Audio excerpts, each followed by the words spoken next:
O Jair Bolsonaro pode ser preso ou ele pode ficar inelegível? Ou seja, ele não vai poder se candidatar a nenhum cargo por 8 anos. E por que a gente está falando desse assunto? A gente está falando desse assunto porque no dia 26 de abril, o Bolsonaro foi até a Polícia Federal para dar um depoimento. E por quê? Porque ele é investigado em alguns casos, inclusive no caso dos atos golpistas de 8 de janeiro de 2023. E qual é a relação dele com essa história? É isso que a gente vai explicar agora. Antes, se inscreva aqui no canal e deixe o seu like. Por quê? Porque isso ajuda a fortalecer o Me Explica. Vamos lá, Diogo. Por que o Bolsonaro teve que depor na Polícia Federal? Porque ele foi intimado pela Procuradoria-Geral da República para explicar um vídeo que ele postou no dia 10 de janeiro desse ano. E o que tinha nesse vídeo? Esse vídeo atacava as urnas eletrônicas, colocando em dúvida a segurança delas.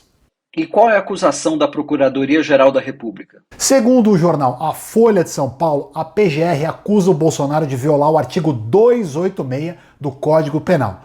Para os promotores, o Bolsonaro teria incitado a prática de crime ao duvidar da segurança das urnas e dizer que o Lula não foi eleito pelo povo, mas sim escolhido pelo TSE e pelo STF. E a gente não precisa nem dizer aqui que isso é mentira, né? O processo eleitoral brasileiro é seguro e essa eleição teve até a observação de órgãos internacionais. Mas o que tudo isso tem a ver com os atos de 8 de janeiro do início deste ano? A questão é que essa não é a única investigação contra o Bolsonaro. A Procuradoria-Geral Eleitoral quer que o Bolsonaro seja declarado inelegível, ou seja, que ele não possa se candidatar a nenhum cargo por 8 anos. Diogo, e qual que é a acusação contra o Bolsonaro nesse caso? Aqui, a história é a seguinte. Em julho de 2022, o Bolsonaro convocou uma reunião com os embaixadores estrangeiros em Brasília. Ele era presidente da República, vale a pena a gente lembrar. Nessa tal reunião, ele fez uma apresentação atacando o sistema eleitoral brasileiro e, de novo, duvidando da segurança das urnas eletrônicas e fazendo ameaças golpistas. Você pode explicar melhor o que você quer dizer com ameaças golpistas? Ele ameaçou não aceitar o resultado das eleições caso ele perdesse. O que ele fez, aliás, muitas vezes durante o ano passado. Entendi. Mas qual é a acusação de fato?